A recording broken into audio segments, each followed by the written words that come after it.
تھوڑے دنوں دنیا میں ہنس لے اور بہت دنوں آخرت میں روتے ہیں۔ دیکھو دنیا میں 1000 برس جینا اللہ کے ہاں 1 دن کے برابر ہے۔ سمجھ میں آ گیا ہوگا ابھی ان کافروں کے بدلے میں، جو ان کاموں کے بدلے میں جو دین اسلام کے خلاف جو کام کیے تھے، ان کاموں کے بدلے میں جو کچھ کفر و نفاق اور خلاف کیا کرتے تھے، تو اگر خدا تعالیٰ آپ کو اس سفر سے مدینہ کو سیاح سالم ان کے کسی گروا کی طرف واپس لائے۔ دیکھو کیوں مدینہ بولا یہاں پر؟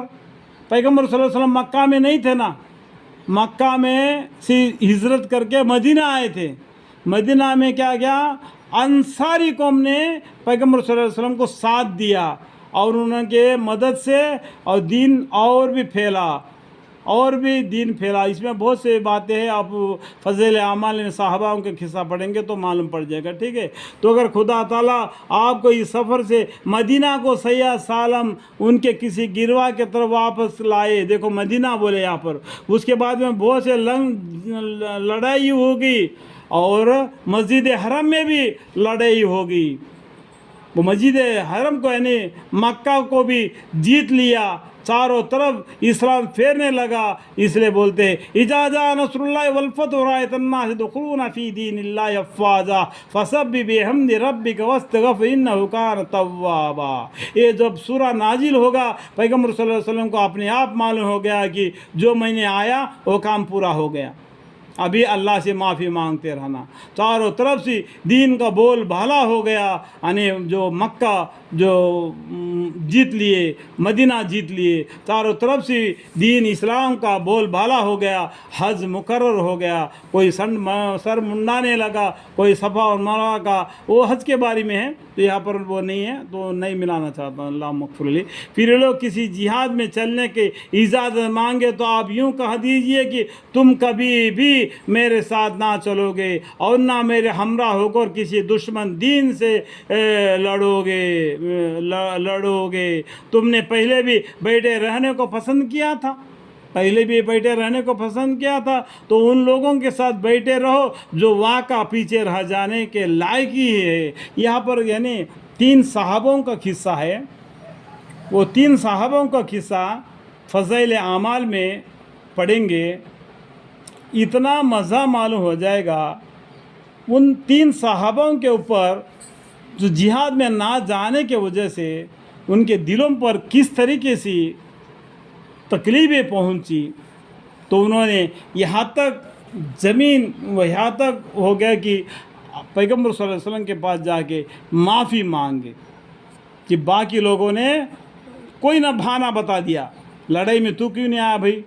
میں نے اس لیے نہیں آیا، لیکن یہ تینوں صحابوں نے جھوٹ نہیں بولے، حق بات بول دیے۔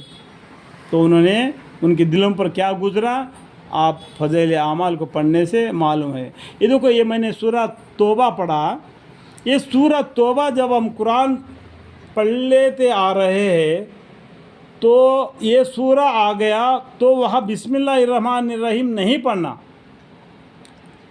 وہ پورا ایک ساتھ پڑھتے آ رہے۔ تب اگر یہی سورے سے تم شروع کر رہے تو بسم اللہ کر کے پڑھنا۔ سمجھ میں آ گیا بات؟ یہ سورہ توبہ ہے جس میں جہاد ہے۔